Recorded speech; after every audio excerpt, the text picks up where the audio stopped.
J'ai tout de suite pensé, oh mon Dieu, Claire est folle. Je lui donne trop de travail, il se passe trop de choses. Elle a besoin d'un congé. Mais l'incident se produit de nouveau. Une couple de semaines plus tard, en revenant d'une rencontre d'affaires, j'ai vu des lumières sur la route devant moi.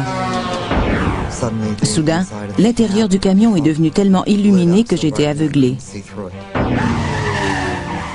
Puis, ce qui me revient est d'avoir été relâché par le haut et d'avoir atterri lourdement sur la route dans le véhicule.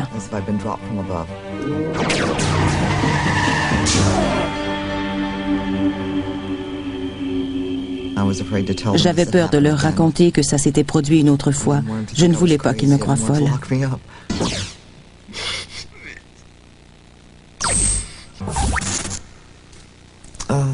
J'ai pensé que je faisais une dépression nerveuse. J'ai souvent pensé cela.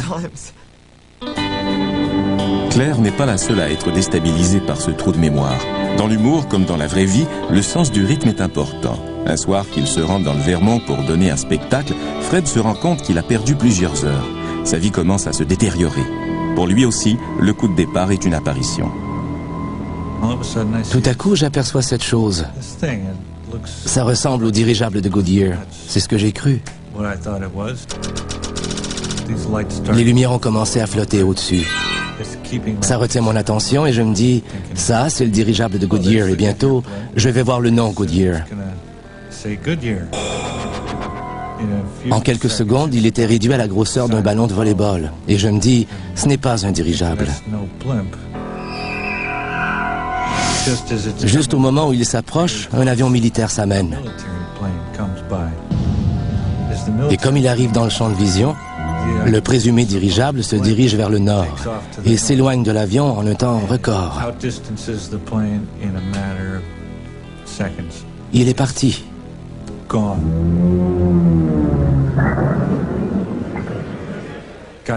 Je suis arrivé au spectacle et j'ai fait un des pires spectacles de ma carrière.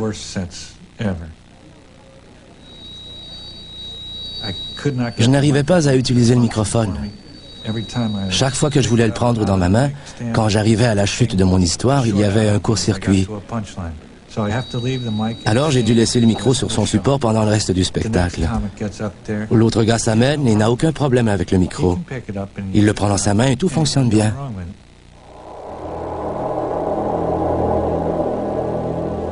Après 5 ou 10 minutes de route, je revois cette chose. Les lumières flottent au-dessus.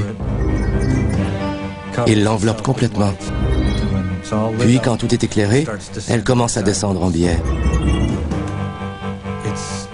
Ce n'est pas un dirigeable. Et ça descend toujours, et je la regarde. Elle est en chute libre. Elle va s'écraser.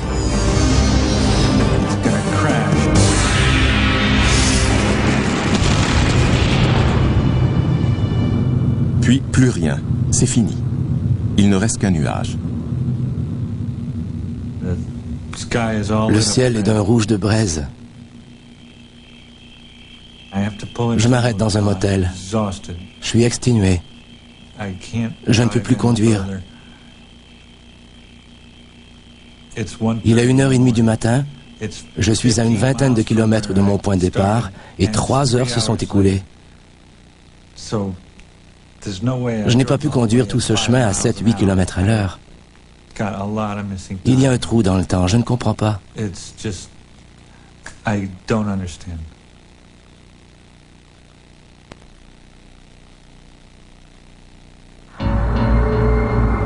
Vous voyez une lumière aveuglante inexplicable dans le ciel et il manque 2 heures dans le temps. Quelque chose cloche. Au début, vous repassez l'histoire dans votre tête en essayant de lui donner un sens. Le lendemain, on s'est réveillé, on a ramassé nos choses, on n'a pas parlé beaucoup. En fait, je ne me souviens pas en avoir parlé du tout. On était dans nos pensées, chacun accomplissait ses tâches pour nettoyer le site. On a pris nos canots et on a commencé à ramer. Plusieurs heures plus tard, on a commencé à repenser à cette lumière qu'on avait vue la veille. Et c'est à ce moment qu'on a réellement commencé à en discuter. Quand on n'arrive pas à voir clair dans une situation, on peut toujours en parler à quelqu'un. Et si on le fait, on risque d'être confronté à la même chose que les Winners, c'est-à-dire l'incrédulité. On a fait signe à un gardien qui traversait le lac de venir nous rejoindre. On lui a dit ce qu'on avait vu et on lui a demandé si des personnes avaient signalé quelque chose, si quelqu'un avait demandé ce qui se passait. On était certain que quelqu'un d'autre avait vu quelque chose, parce que cette chose était énorme. Alors on a raconté l'histoire au gardien et à son acolyte Matt. Et il a répondu: « Les campeurs n'en ont pas assez de se plaindre des ours et des moustiques, ils se plaignent des foutus martiens maintenant. » Il va falloir que je sorte mon pistolet à rayon. Fin de la citation. On ne l'a pas trouvé très drôle. On a dit « Non, non, ce n'est pas une blague, c'est réellement arrivé. » Alors, personne ne vous croit. Que faites-vous? Les Winners font un simple voyage de pêche. Le premier gardien leur dit de ne pas aller au lac Smith parce que le niveau de l'eau est trop bas. Ils y vont quand même. Puis, ils ont cette étrange apparition de lumière et ils perdent la notion du temps pendant 2 heures. La première personne à qui ils racontent leur histoire les prend pour des fous, alors ils décident de laisser tomber et de poursuivre leur voyage. Mais le lendemain, il se produit quelque chose qui les fait réfléchir. Le lendemain, on s'est rendu dans une autre partie du lac, là où le lac devient un fleuve qui fait partie de la voie navigable d'Allagash. Il y a une série de rapides appelés Chase Rapids, classe 4. Comme on n'avait jamais fait de rapide en canot, on était très inquiets. Et puis on avait beaucoup d'équipement avec nous. Alors on voulait faire du portage. On parlait de portage avec un autre gardien, question de contourner les rapides. Et alors il nous dit, il n'y a pas de raison de s'inquiéter, il n'y a pas de rapide présentement. Et on répond, mais oui, il y a 3 kilomètres de rapide ici. Et il dit, nous avons eu un ouragan il y a 10 jours, et le niveau d'eau est 1 mètre au-dessus de la normale. Tous les rochers sont immergés. La navigation se fait bien. J'ai trouvé cela étrange parce que le premier gardien nous avait interdit d'aller au lac Smith à cause du niveau de l'eau qui était trop bas. La contradiction était flagrante. Alors on lui a dit, c'est bizarre, le gardien machin chouette nous a dit que le niveau était bas pour cette période de l'année et que par conséquent, on ne pouvait pas se rendre au lac Smith. Aussitôt qu'on lui a dit ça, il a tourné les talons et s'est éloigné de nous. Alors on s'est dit que tout le monde réagirait de cette façon. Ça nous a un peu découragés de faire un rapport officiel. J'ai essayé d'aider Claire, mais elle ne voulait pas parler de ça. Elle espérait seulement que ça disparaîtrait et que ça ne se reproduirait plus. Je veux que tout soit normal, je veux maîtriser les choses, et ce n'était pas le cas. Ma réaction était bien différente parce que je n'étais pas mêlée à cette histoire.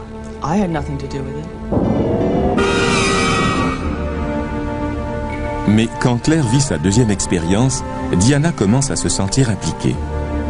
Son esprit se met en marche et une série de souvenirs font surface. L'incident lui paraissait plus clair et il m'a semblé plus étrange. Il m'a fait penser à un événement qui s'était passé 2 ans auparavant quand nous avions vu des lumières très brillantes en arrière de la maison. Nous sommes sortis et nous les avons observées. Elles étaient fascinantes. En fait, nous avons vu un ovni. Alors j'ai commencé à lire tout ce que je trouvais sur le sujet. Ça me fascinait.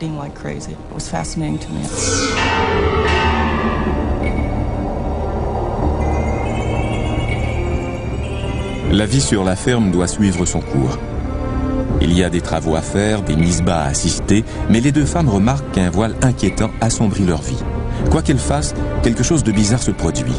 Au début, elles mettent ça sur le compte de leur imagination ou du hasard, mais des événements surviennent, trop troublants pour les ignorer.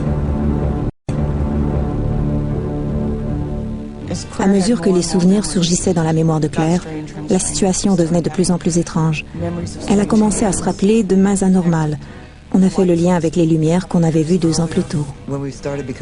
Quand on a commencé à être plus consciente de ce qui se passait autour de nous, on a réalisé qu'il y avait une foule de coïncidences vraiment bizarres.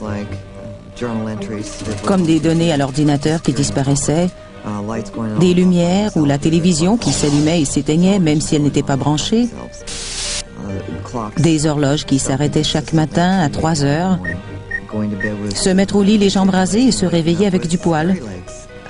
Après un certain temps, on se demande si ce sont vraiment des coïncidences ou s'il n'y aurait pas une explication.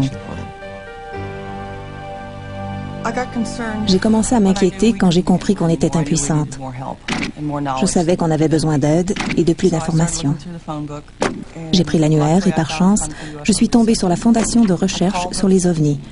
J'ai appelé et j'ai tout de suite demandé, est-il possible que des personnes soient enlevées par un ovni? Ils n'ont pas voulu me donner beaucoup de renseignements, mais j'avais l'impression que tout ce que Claire leur disait leur était familier.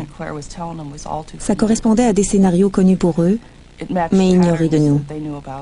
C'était terrifiant.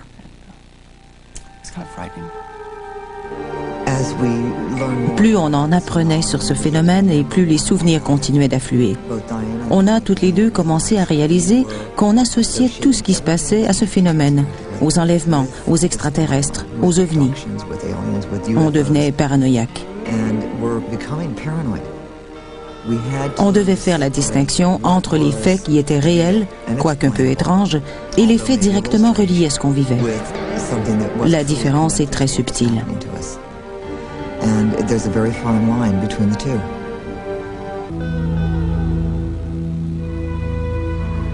He's here for your enjoyment right now. Won the Stitches Comedy Riot last year. Please, a nice round of applause for the comedy of Fred.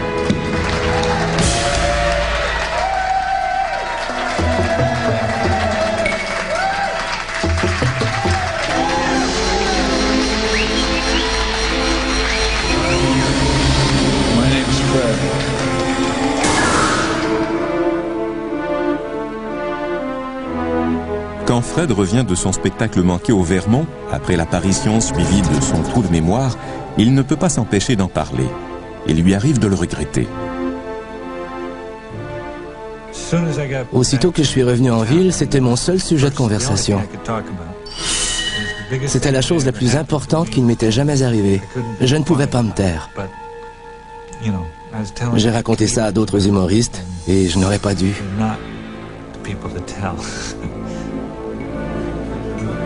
Les histoires d'ovnis que Fred raconte commencent à nuire à sa réputation.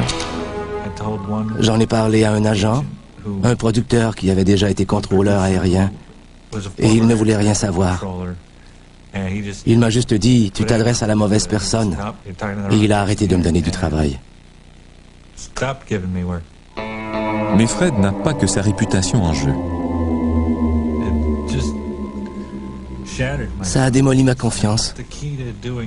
La clé du succès dans l'humour, c'est la confiance en soi.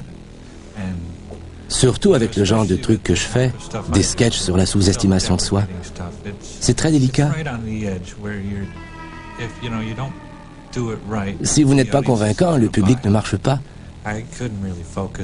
Obsédé par les extraterrestres, je n'arrivais pas à me concentrer sur mes blagues. Je veux reprendre ma carrière. Alors, Fred écrit à des clubs d'humour et à des agents espérant trouver une main salvatrice qui l'empêchera de se noyer. Mais en réalité, son esprit est perturbé. Et il sait que sa carrière est suspendue tant et aussi longtemps qu'il n'aura pas essayé de comprendre à fond ce mystérieux trou de mémoire.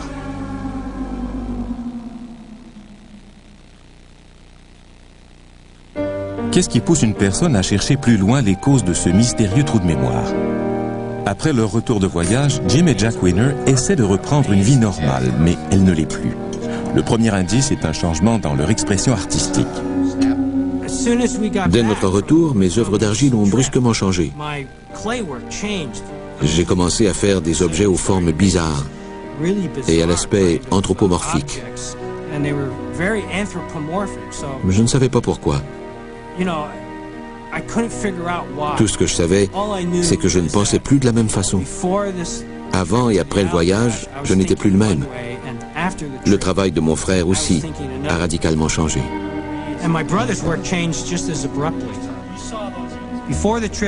Avant le voyage, je faisais des tableaux naturalistes, des paysages, des natures mortes, et je ne faisais que de l'huile. Depuis mon retour de voyage, je n'ai pas retouché à l'huile, et je n'ai pas refait de nature morte. J'ai simplement commencé à faire des dessins mathématiques compliqués. Il m'a dit, « Jim, ne me demande pas pourquoi je fais ça, je ne le sais pas. » C'était comme une obsession. Quelque chose enfoui dans leur subconscient essaie-t-il de faire surface? Le deuxième indice, leur rêve. Quelques années plus tard, j'ai commencé à faire des cauchemars. Des cauchemars vraiment troublants. Ils me semblaient presque réels. Ça commençait toujours de la même façon. J'étais dans un lieu inconnu. Dans une chambre, sur une sorte de table. Jim, Charlie et Chuck étaient là aussi, et nous étions nus. Je me souviens avoir pensé, où sont mes vêtements? Pourquoi sommes-nous nus? Je me sentais totalement impuissant, paralysé. Cette créature, cette chose, était inhumaine. Et elle s'approchait de moi dans un brouillard lumineux. Et elle me regardait droit dans les yeux. Il me semblait réel. J'étais terrifié, incapable de bouger. Je me réveillais en hurlant. Couvert de sueur, à moitié fou. J'étais complètement paralysé, à tel point que je m'enfermais à clé dans ma chambre le soir. Et je me considère comme une personne plutôt rationnelle.